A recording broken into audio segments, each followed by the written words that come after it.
Welcome back to my YouTube channel Raj science classes में Prince Raj आप सभी का एक बार फिर से राज साइंस क्लासेस में स्वागत करता हूं और उम्मीद करता हूं कि आप सभी जो हमारा पीछे का वीडियोस देखे हुए हैं। अगर नहीं देखे हमारे पीछे के वीडियोस तो हमारे चैनल की प्लेलिस्ट में है वीडियोस, आप सभी चाहें तो वहां पर जाकर देख सकते हैं।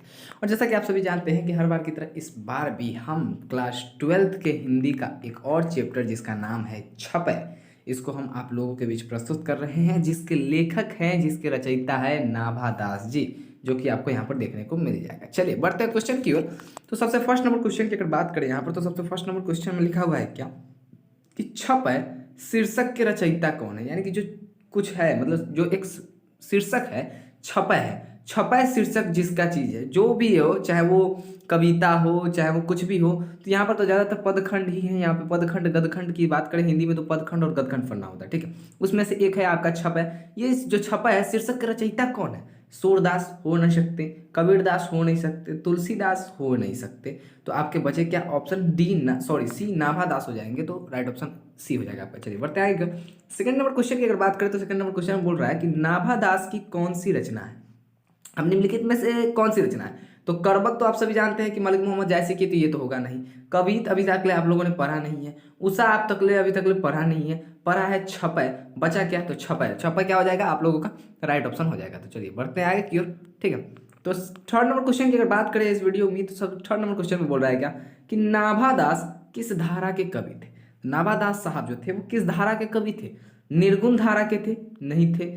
सदगुण धारा के थे? सगुण धारा के थे? तो ये भी नहीं थे। और इनमें से कोई नहीं, ये तो हो ही नहीं सकता। ये थे सदगुणोपासक राम भक्त धारा के थे। कैसे थे? सदगुणोपासक राम भक्त धारा के थे। तो राइट ऑप्शन आपका क्या हो जाएगा? राइट ऑप्शन आपका बी हो जाएगा। चलिए आगे की ओर बढ़ते हैं। फोर नंबर क्वेश्चन की अगर बात करें यहाँ पर, तो फोर नंबर क्वेश्चन में बोल रहा है कि नाभादास किसके समाकलीन थे। नाभादास जो है वो किनके समाकलीन थे? वो समाकलीन तो थे, लेकिन किसके? कबीरदास के, सूरदास के, इनमें से कोई के नहीं। तो राइट ऑप्शन आपका हो जाएगा तुलसीदास के। इनमें से क्या हो जाएगा? तुलसीदास के। चलिए आगे क्यों बढ़ते हैं। फाइव नंबर क्वेश्चन की अगर बात करें, तो यहाँ पे बोल रहा है क्या कि नाभादास का जन्म कब हुआ था। नाभादास जो थे उनका जन्म कब हुआ था? इनकी जन्म थी, एक निश्चित हम तारीख तो नहीं बता सकते, निश्चित डेट नहीं बता सकते, लेकिन इनकी जन्म अनुमानित की गई है। और यहाँ पे अनुमानित वाला एक ही ऑप्शन है जो कि आपको दिख रहा होगा। 1570 ईस्वी में क्या हुआ था? नाभादास साहब का जन्म हुआ था। सिक्स नंबर क्वेश्चन की अगर बात करें यहाँ पे, तो सिक्स नंबर क्वेश्चन में बोल रहा है कि किसकी कविता को सुनकर कभी नाभा दाम, लिखा हुआ है यहाँ पे, गलती है, मिसटाइप है न, कवि नाभादास सिर झुका लेते थे। तो किनकी कविता को जो सुनते थे नाभादास साहब, और वो क्या कर लेते थे? अपना सिर जो हो जाता था वो क्या कर लेते थे? झुका लेते थे, ठीक है। तो राइट ऑप्शन आप सभी के बीच है। यहाँ पे देखिए ऑप्शन दिया हुआ है सूरदास की, कबीरदास की, तुलसीदास की, इनमें से कोई नहीं। तो राइट ऑप्शन आप सभी जानते हैं क्या कि राइट ऑप्शन क्या हो जाने वाला है? राइट ऑप्शन आपका हो जाएगा सूरदास की जो है ये कविता को सुनकर क्या करते थे? नाभादास सिर को झुका लिया करते थे।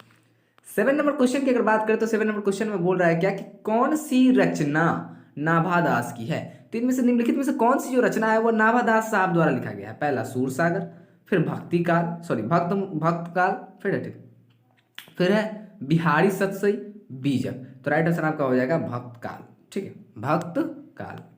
चलिए आगे बढ़ते हैं। 8 नंबर क्वेश्चन की अगर बात करें यहाँ पे, तो बोल रहा है क्या कि नाभादास का स्थायी निवास कहाँ था।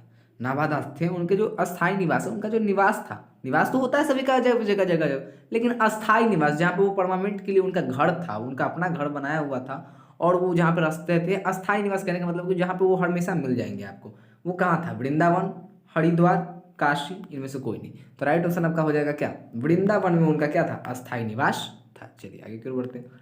9 नंबर क्वेश्चन की अगर बात करें, तो यहाँ पे बोल रहा है कि संपूर्ण भक्तमाल में किस छेद की व्यंजना है। संपूर्ण भक्तमाल जो है, भक्तमाल, उसमें किस छेद की व्यंजना है? पहला चौपाई की, दोहा की, छपै की, कवित की। तो राइट ऑप्शन आप सभी का क्या हो जाएगा? राइट ऑप्शन आप सभी का हो जाएगा छपै की। कि संपूर्ण भक्तमाल में जो है किस छेद की व्यंजना है? तो छपै की। छपै 6 लाइनों का होता है, ठीक है। चलिए आगे बात करें। 10 नंबर क्वेश्चन की अगर बात करें, तो 10वीं नंबर क्वेश्चन में बोल रहा है कि छपै कितनी पंक्तियों का छेद है, मतलब कितनी पंक्तियों का छेद है ये। तो भाई हम आपको पहले ही बताए थे कि छपै कितनी पंक्तियों का छेद है? 6 पंक्तियों का होता है। तो 6 पंक्ति यहाँ पे राइट ऑप्शन हो जाएगा। चलिए 11 नंबर क्वेश्चन की अगर बात करते हैं, 11 नंबर क्वेश्चन में बोल रहा है क्या कि सूर के कवित को सुनकर, मतलब सूरदास के कवित को सुनकर सभी क्या करते थे? सिर हिलाते थे, भाव विभोर होते थे, दुखी होते थे, इनमें से कोई नहीं होते थे। तो राइट ऑप्शन आप सभी क्या हो जाएगा कि सूरदास के कविता को सुनकर, कवित को सुनकर वो लोग क्या हो जाते थे, सभी क्या करते थे, तो भैया सभी सिर हिलाते थे। राइट ऑप्शन आपका क्या हो जाएगा, ए हो जाएगा। बढ़ते हैं आगे। 12 नंबर क्वेश्चन की अगर बात करें तो यहाँ पे बोल रहा है कि सूर कवित सुनी कौन कवि में कौन सा अलंकार है। सूर कवित सुनी कौन कवि में कौन सा अलंकार है, यहाँ से जो यहाँ है इसके बीच में कौन सा अलंकार है। तो अलंकार आपका, हम आपको ज़्यादातर बताए होंगे कि ज़्यादातर बोर्ड एग्जाम में पूछती है तो अनुप्रास अलंकार ही पूछती है। तो अलंकार का अगर आप लोग चैप्टर नहीं पढ़, अलंकार आप लोग नहीं जानते कि अलंकार होता क्या है, तो आप लोग ज़्यादातर में अनुप्रास लगाइएगा। अगर जिसको बोलते हैं हम लोग क्या कि लगनी, मतलब भेटी ठेकना, अंदाजे मारेंगे, लग जाएगा तो सही है, तो नहीं है तो फिर गलत हो जाएगा। तो राइट ऑप्शन आपका क्या हो जाएगा, यहाँ पे डी हो जाएगा, क्योंकि अनुप्रास अभी तक जितना अलंकार हम पढ़ाए हैं सभी में सभी क्या आया, राइट ऑप्शन में यहाँ पे अलंकार ही है, अलंकार में अनुप्रास ही आया। चलिए 13 नंबर क्वेश्चन की बात करें तो कबीर किस में भेद नहीं करते थे। पहला, अमीर गरीब में, अच्छे बुरे में, गोरे काले में, हिंदू मुसलमान में। तो राइट ऑप्शन आप सभी का हो जाएगा कि कबीर साहब जो थे वो हिंदू और मुसलमान में कभी भी भेद नहीं करते थे। ये नहीं देखते थे कि भैया आप हिंदू हैं, अब दो व्यक्ति है, ये दो व्यक्ति है, अब इसको नहीं बोलते थे कि तुम हिंदू हो और तुम मुसलमान हो। ये उनका नाता, ऐसा ही उनका नेचर ही नहीं था, ऐसा स्वभाव ही नहीं था। चलिए आगे की ओर बढ़ते हैं। 14 नंबर क्वेश्चन की अगर बात करें तो 14 नंबर क्वेश्चन में बोल रहा है कि नाभादास ने जाति पाति एवं वर्णाश्रम का खंडन किस कवि के छपे में किया। नाभादास साहब जो है उन्होंने जाति पाति एवं वर्णाश्रम का खंडन किस कवि के छपे में किया है। तो भैया उन्होंने किया है कबीर दास के, कबीर साहब के, कबीर दास बोला, कबीर साहब के क्या है, कबीर के जो होता है, कबीर का जो कबीर के जो है उनकी छपे में ये क्या किया है, नाभादास साहब ने जाति पाति वर्णाश्रम का खंडन और यहाँ पे ये सब किया है। तो किसके खंडन छपे में किया है, तो ये किया है कबीर साहब के छपे में, कबीर दास के छपे में। चलिए 15 नंबर क्वेश्चन की बात करें तो यहाँ पे बोल रहा है क्या कि नाभादास का उदय हिंदी साहित्य के किस काल में हुआ है। मतलब नाभादास कब हिंदी साहित्य में, मतलब हिंदी साहित्य के किस काल में हुए थे। मतलब उनका उदय कहने का मतलब ये नहीं है कि उगना, वो कब से उनको लोग यहाँ पे जानने पहचानने लगे हैं हिंदी साहित्य में, कब से वो क्या करते हैं यहाँ पे साहित्य लिखना प्रारंभ कर दे। तो भैया वो थे भक्ति काल से। किस काल से थे नाभादास साहब, वो भक्ति काल से ही थे। तो राइट ऑप्शन आपका सी हो जाएगा। 16 नंबर क्वेश्चन की अगर बात करें तो 16 नंबर क्वेश्चन में बोल रहा है क्या कि सबके हित का वचन कौन कहता है पाठ के अनुसार। मतलब ये जो छपा है चैप्टर में आपका जो है सबके हित का वचन कौन कहता है भैया, तो यहाँ पर जो कहते हैं वो कबीर कहते हैं। कौन कहते हैं, सबके हित का वचन कहते हैं। ठीक है, ना हिंदू ना मुसलमान, सभी के हित क्या करते हैं भैया, वो हित के वचन कहते हैं। चलिए आगे की ओर बढ़ते हैं। 17 नंबर क्वेश्चन की अगर बात करें तो 17 नंबर क्वेश्चन में बोल रहा है कि कहानी का अर्थ क्या होता है। कहानी का अर्थ क्या होता है भैया, एक आंख का ना होना, नहीं कहता कि कान एक आंख से कहानी है, तो ऐसा नहीं होगा यहाँ पे ये होगा ही नहीं।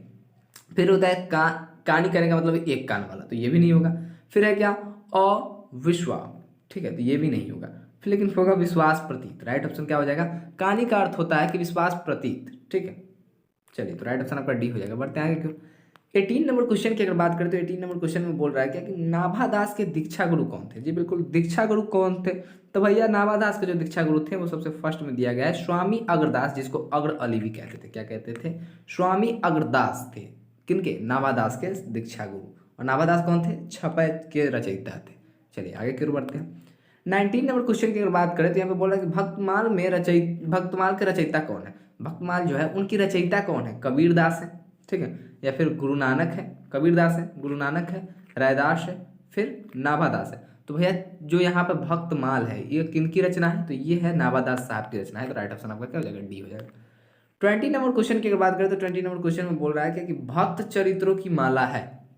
भक्त चरित्रों की क्या माला है भैया, माला जो होती है वो क्या होती है, मोडम की, फिर से होती है पुष्पमाला, फिर है भक्तमाल और फिर रत्नमाल। तो राइट ऑप्शन आपका क्या हो जाएगा, भक्तमाल हो जाएगा।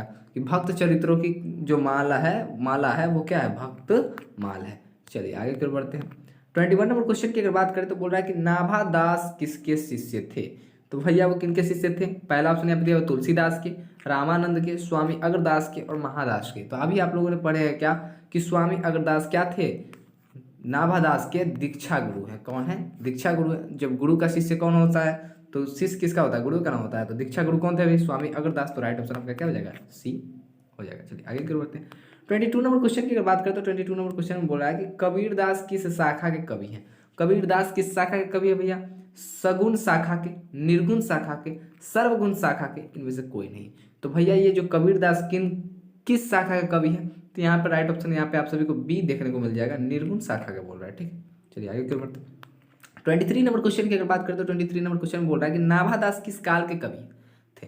तो भैया आपको ऊपर भी बता चुके हैं कि नाभादास साहब जो थे वो हिंदी साहित्य के किस काल में उदय हुए थे। तो इस वही सेम क्वेश्चन वही है, आंसर इसका वही होगा, बस क्वेश्चन का तरीका बदल दिया। उसमें पूछा था किस काल में उदय हुए थे हिंदी साहित्य में, और पूछ रहा है कि इस पर नाभादास किस काल के कवि थे, यहाँ पर डायरेक्ट पूछ रहा है। तो भक्ति काल का राइट ऑप्शन आपका हो जाएगा ए। चलिए आगे की ओर बढ़ते हैं।